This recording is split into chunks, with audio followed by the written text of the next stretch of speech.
Eh bien bonjour mes amis lions, je suis très heureuse de vous retrouver pour votre tirage sentimental. Pour ceux qui me découvrent, soyez la bienvenue. Vous les bienvenus évidemment, cette chaîne est la vôtre. Alors mes amis lions, je suis déjà dans votre tirage, donc je sais déjà plus, je suis en train de parler alors que je suis déjà en train de dire vos cartes. Je suis très impressionnée par votre énergie, parce que vous avez la carte 19 du soleil, donc on est dans la vitalité. Nous avons la carte de la force, l'empereur et la lune. Rien que ça, vous avez une énergie débordante sur ce mois. Il y a du feu, il y a des émotions, il y a un peu d'ancrage dans votre état d'esprit, il y a une séparation avec quelqu'un dans votre foi intérieure, donc vous avez dit dire adieu à une situation. Et puis il y a une forme de bonté d'âme qui se met en vous en fait. Allez, on commence tout de suite. Vous rentrez avec l'énergie de l'as des étoiles. Ouh, vous, en tant que digne lion que vous êtes, vous foncez, vous avez un nouveau projet en tête, ça vous émoustille, c'est le tsunami, vous voyez des couleurs de partout, vous pouvez tout entreprendre, rien ne va vous arrêter, vous foncez, enfin voilà, c'est parfait. Donc nouveau projet, nouvelle création, nouvelle entreprise, nouveau dynamisme. C'est l'énergie du feu du lion. L'automne ne vous fait pas de mal. Au contraire, j'ai l'impression que vous vous sentez bien sur ce moment. Au niveau des sentiments, tout va bien pour vous. Est-ce qu'il y a quelque chose qui pourrait vous détourner de cette énergie d'action? Eh bien, aucunement, puisque vous avez de la vitalité. Là, la carte du soleil, on a l'impression que tous les obstacles s'enlèvent les uns après les autres. Vous avez un avenir radieux, ou un présent plutôt qui est radieux. Tout vous gagne, ce que vous désirez, vous le faites. Chaque projet qui est entrepris, je dis bien chaque projet que vous entreprenez, vous le faites avec la très grande joie, la très grande vitalité, beaucoup de détermination, beaucoup de bonne volonté, voyez, vous avez cette énergie-là en vous. Donc j'ai envie juste de vous dire, waouh, il n'y a rien à dire. Presque je pourrais ranger les cartes et partir là, vous voyez, ça suffit. Bon, c'est pas le cas, il y a quand même la carte de la lune, hein, donc on va en discuter. Mais c'est vrai que dans l'ensemble, je peux dire, je peux m'en aller. Vous voyez, je vous mets ces deux cartes-là, et là, je vous laisse faire votre petit chemin avec ça. Vous avez des nouveaux projets et une envie d'aller de l'avant, et bien soit, on verra ce qui se passera le mois prochain. Je plaisante bien évidemment, mais c'est comme ça vraiment que ça se manifeste. Alors, quelle est la partie du passé qui ressurgit en vous pour que vous ayez cette énergie positive? Eh bien, c'est la 3 de cœur. La 3 de cœur, c'est la joie du passé. Vous devez certainement penser à de très bons moments de votre enfance, de votre adolescence ou de votre place de parent quand vos enfants étaient jeunes, ou de votre union avec une personne que vous avez rencontrée, que sais-je. C'est vraiment, j'ai l'impression que vous voyez la vie en rose. Ici, on a cet arbre qui est courbé, mais il a de l'amour qui lui vient de la profondeur de la terre, vous voyez, des racines, donc autant d'oligo-éléments. Et ça s'illumine, ça monte dans le tronc, c'est des énergies de fête, c'est des énergies de gaieté, et c'est vraiment ça qui vous anime. Vous vous appuyez sur cette joie de votre passé pour entreprendre de nouveaux projets et ainsi être le lion le plus heureux du monde. Dans votre état d'esprit, vous faites preuve d'énormément de compétences. Alors là, dans votre état d'esprit, ce n'est pas de la folie légère, c'est de l'ancrage. Vous êtes tellement ancré, vous êtes tellement persévérant que dans votre état d'esprit maintenant, vous pouvez vous permettre d'emprunter des chemins qui ne sont pas balisés. Et vous y êtes invité par les arbres de la sagesse. Ici, on a un magnifique vortex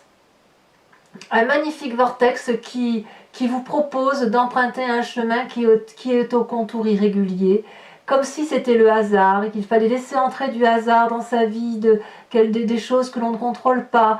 Donc vous faites preuve dans votre tête de beaucoup de self-control et vous acceptez cette forme de lâcher prise qui consiste à dire il faut prendre ce chemin-là. Non, vous acceptez d'avancer et vraiment, vous ne dites à personne, mais j'ai le sentiment que vous êtes un peu libéré d'une certaine façon et qu'à partir de là, vous avez grandi et que quand on a grandi, on peut prendre de nouveaux chemins. Et comme vous êtes heureux et plein de vitalité, c'est le bonheur parfait. Alors, qu'est-ce qui fait votre plus grande force? Eh bien, c'est parce que vous vous aimez, mes chers amis lions. Regardez, vous avez la 10 de cœur. Vous êtes, d'un point de vue sentimental, à l'apothéose de votre vie. Vous vous aimez profondément. Il n'y a pas une partie de votre corps que vous n'aimez pas. Et quand on est dans cette émotion-là, on est capable de donner de l'amour à l'autre, puisque l'on déborde d'amour. On est heureux, on a confiance en soi, on reçoit de l'amour de ses enfants, de la personne qui partage notre vie. On est donc bien avec ça, bien dans ses émotions, et forcément, tout ne peut être que bonheur. Alors, comment ça se matérialise dans votre présent? Dans votre présent, eh bien, vous avez une arcane majeure, la force. La force, c'est le fait que vous ayez dompté ou que vous soyez en capacité de dompter toutes les difficultés. Rien ne vous arrête. On voit ici ici c'est représenté par une femme, mais regardez l'approche masculine de cette femme. Regardez le cuisseau de cette personne.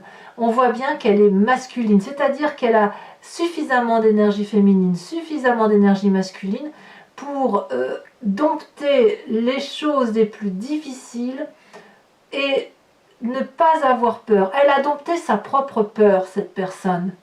Et vous l'avez dans votre présent. C'est-à-dire qu'aujourd'hui, vous n'avez peur de rien. Vous n'avez plus peur de rien. Alors, ce qui est paradoxal, c'est que malgré tout, il vous est imposé, avec cette 4 des anges, une forme de repos intellectuel.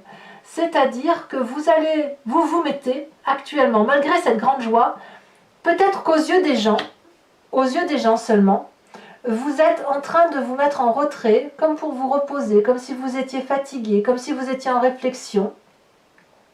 Et les gens vont peut-être prendre ça pour une fatigue intellectuelle ou une forme de froideur, ce qui n'est pas le cas. J'ai quand même le sentiment qu'en fait, toute cette joie qui se manifeste à vous, c'est un peu comme un secret que vous gardez jalousement et qu'il ne faut pas trop partager. Vous, ce que vous montrez aux autres, c'est le fait que vous avez besoin de vous reposer, de vous concentrer. Peut-être que vous êtes en train de vous réénergiser du point du feu et peut-être que vous êtes en train de réfléchir à certains aspects de votre vie en ce temps présent. C'est possible que vous puissiez le faire parce que vous avez tellement de joie et de gaieté qu'effectivement, quand on est bien nourri comme ça, on peut posément se reposer, se lever dans ses draps et se protéger soi-même, voyez ? Voilà, c'est comme ça que ça se traduit. Donc il y a un paradoxe entre ce qui se manifeste en vous et ce que les autres voient de vous. Vous ne montrez pas forcément cette joie aux yeux des autres parce que effectivement, peut-être que vous le gardez jalousement pour vous et que vous avez peur qu'on vous vole peut-être cette joie de vivre. Alors, pourquoi il y a ça? Parce que dans votre foi spirituelle, dans votre moi intérieur, la profondeur de votre âme, on a cette 8 des cœurs. La 8 des cœurs, c'est quelqu'un qui quitte une situation qui est déséquilibrée. C'est pour ça que vous êtes silencieux. Vous voyez, c'est pour ça qu'aux yeux des autres, vous ne montrez rien. La 8 de cœur, c'est une personne qui a beaucoup donné ou qui a beaucoup reçu, mais quoi qu'il en soit, elle ne regarde pas dans la même direction que son partenaire. Ça ne veut pas dire que la relation n'existe pas, ça veut juste dire qu'elle n'existe plus comme elle doit exister. Donc dans votre fort intérieur, peut-être que vous dites adieu à un être cher qui est à vous, et vous le faites, si vous voulez, dans ce silence. Et c'est ça qui est incroyable.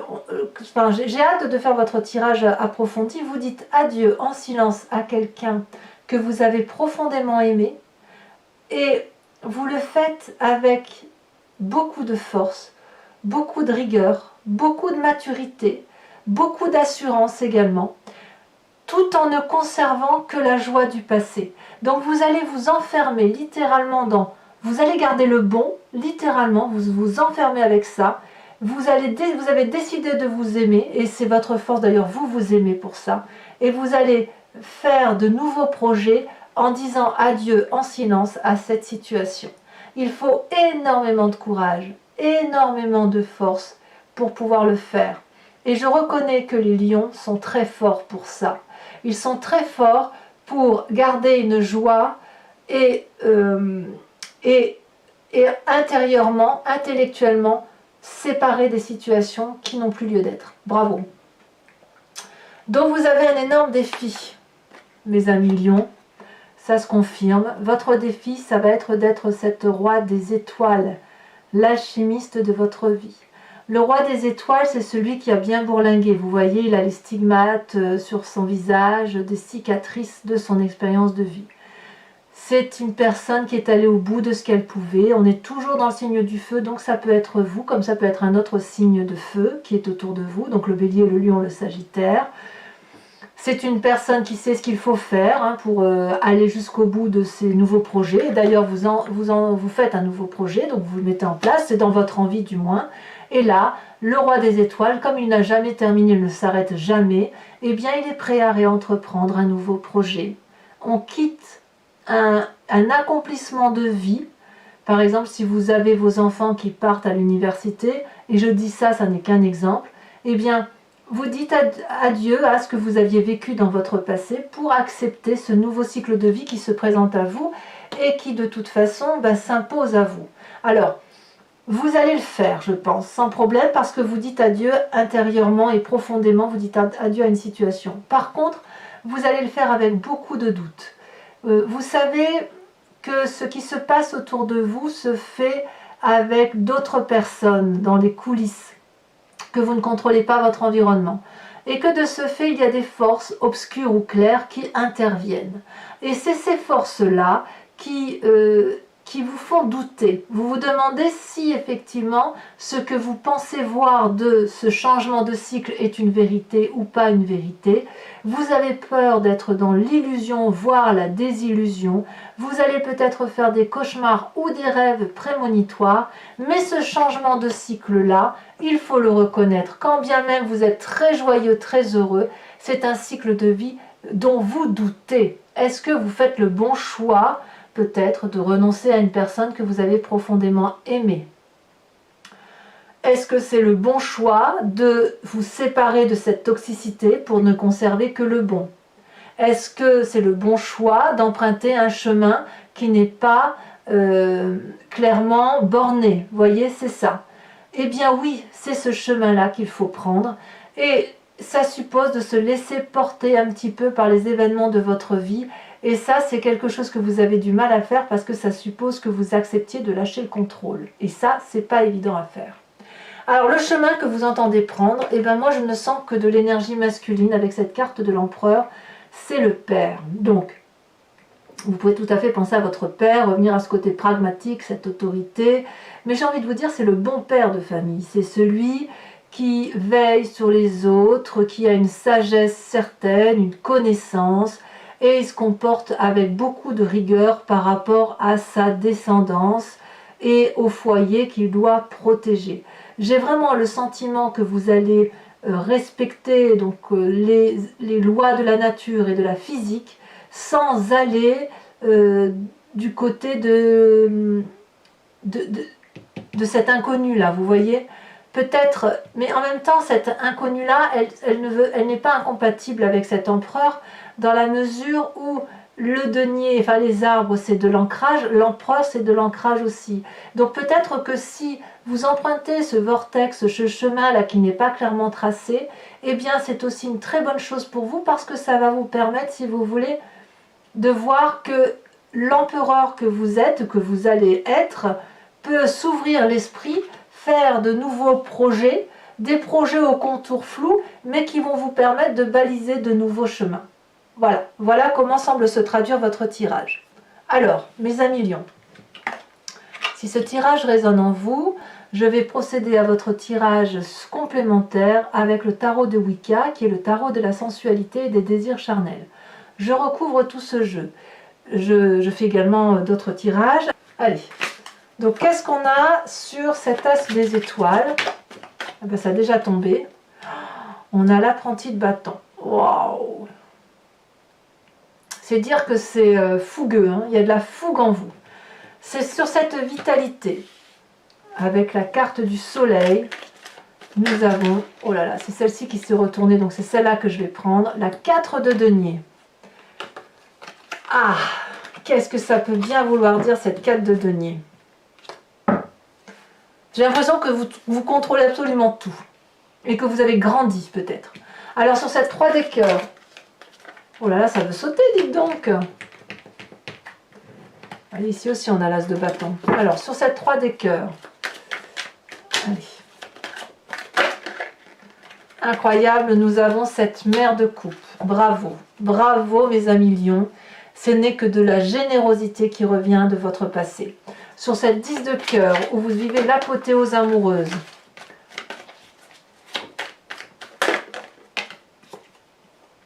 vous avez la 6 de coupe, la 8 de coupe. Cette apothéose amoureuse devient une urgence. Hein. Qu'avez-vous sur cette 8 des arbres qui vous invite à emprunter des chemins aux contours flous, à accepter que tout n'est pas clairement tracé? Et c'est ce que vous faites en fait. Hein.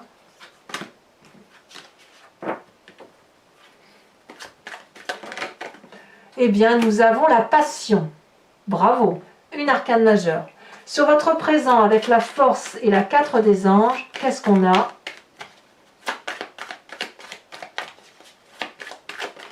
Elle saute déjà. Oh, la 6 de coupe. Eh bien, dites donc.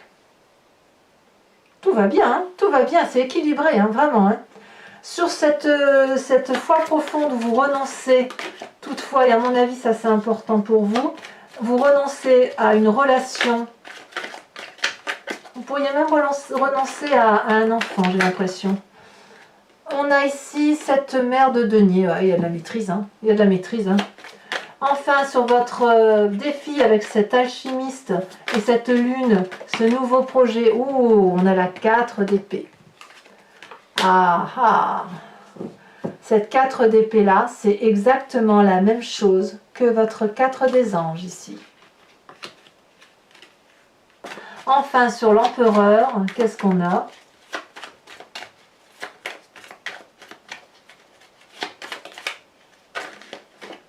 Elle tombe. On a la jeune fille de bâton, bien sûr, le feu n'est jamais bien loin. Alors, je vous invite à réfléchir à une question précise et je l'interpréterai avec le grand jeu de Mademoiselle Lenormand.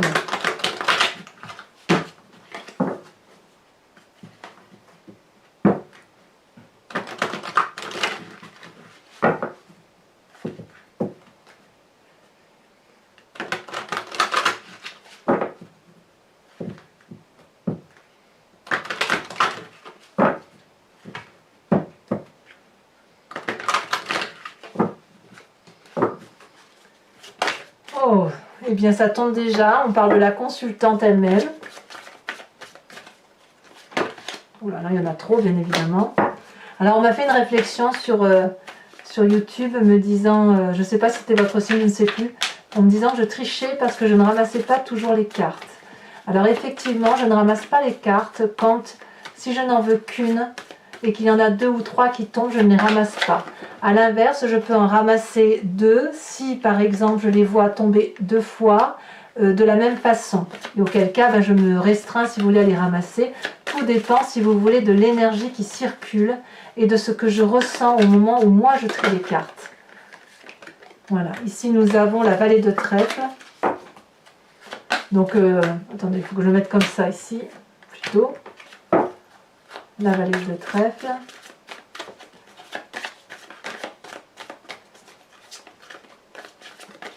Donc voilà, je voulais dire à cette personne que c'est pas vraiment de la triche. Hein, si je ramasse, vous voyez là, tout ça, je peux pas le ramasser, il y en a trop. Sinon, ça n'aurait pas de sens. Sinon, je mets toutes les cartes là et puis chacun, il voit, il lit ce qu'il a envie de lire en fait. Celle-ci, elle saute. Alors vous vous présentez avec cette as de cœur, la famille au centre de vos soucis et de vos pensées. Et enfin, pour les 2 prochaines cartes,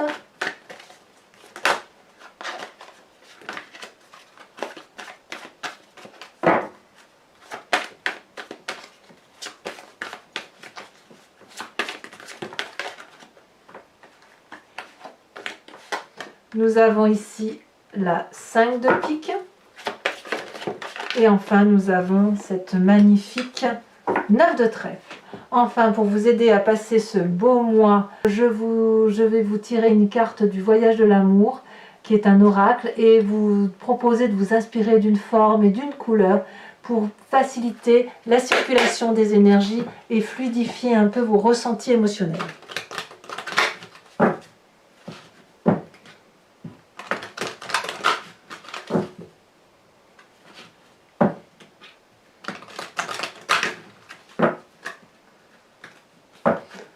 Alors c'est parti. Ouais, ça veut...